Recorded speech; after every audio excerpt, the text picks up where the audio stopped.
किसानों का आंदोलन तो शांतिपूर्वक तरीके से अनुशासित आंदोलन था और अनुशासित तरीके से आगे भी जारी रहेगा।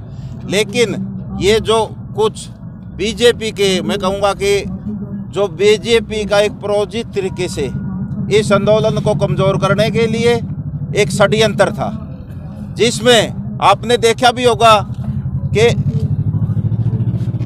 संधू नाम का युवक है जिसकी प्रधानमंत्री के साथ भी फोटो है, वो सनी देओल का वर्कर है गुरदासपुर हल्के से। तो उसी की जो टीम थी उसी ने आगे ट्रैक्टर लेकर ने तो ये जो किसानों को गुमराह करने के लिए और आंदोलन को भ्रमित करने के लिए सरकार का दुष्प्रचार था। सरकार आंदोलन को कमज़ोर करना चाहती थी।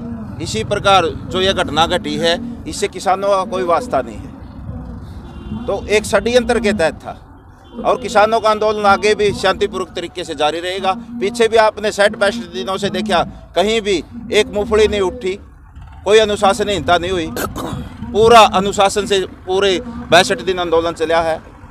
तो किसान अनुशासित है और सरकार से हम कहना भी चाहते हैं कि इन तीनों कृषि कानूनों को वापस लिया जाए और MSP का कानून बनाया जाए। अच्छा, जो कल दिल्ली परेड थी उसमें जो निर्धारित रूट थे उसके बजाय दूसरे रूटों पे गए, झंडा फहराया गया, उसके बाद हिंसा भी, विवाद हुआ, उसको कैसे देखते हैं? सरकार की और प्रशासन की मंशा खराब थी। जब 2 घंटे तक उन्होंने बैरिकेडों को नहीं हटाया, वो चाहते थे कि किसान आक्रोश में आए, किसान ऐसी वैसी हरकत करें। जो रूट बनाया था उसके अनुसार, जैसे आप अगर लांगलोई की बात करो, दोनों तरफ से पुलिस प्रशासन ने बंद कर दिया। मैं पूछना चाहता हूँ पुलिस प्रशासन से, जो वादा किया था प्रशासन ने उस पर खरा क्यों नहीं उतरा प्रशासन? उन्होंने जो नजफगढ़ की तरफ जाना था किसानों ने, वो रूट क्यों नहीं खोला? ये भ्रमित कराना चाहते थे, किसानों को भड़काना चाहते थे। उसी दौरान कुछ असामाजिक तत्व किसानों के बीच में घुस के उन्हीं ने इस घटना को अंजाम दिया है और वो अब भ्रमित करना चाहती है सरकार, क्योंकि मोदी मीडिया सरकार के अनुसार कार्य करती है और जैसा सरकार चाहती है उस तरह का प्रोपगंडा करती है और इसी प्रकार का किसानों को बदनाम करना चाहती है। तो ये सरकार, किसानों की कोई मंशा खराब नहीं थी।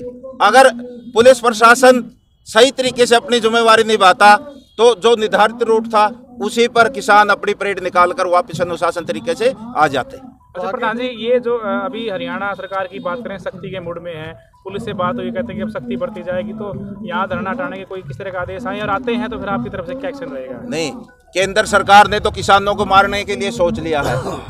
अब अगर हरियाणा सरकार के अंदर भी वही नीति केंद्र सरकार की वाली है तो हम भी चाहते हैं कि हम जान देने के लिए तैयार है। प्रशासन हमारे बीच आए, सरकार हमारे बीच में आए, जैसा रवैया सरकार अपनाएगी वैसा ही हम अपनाएंगे।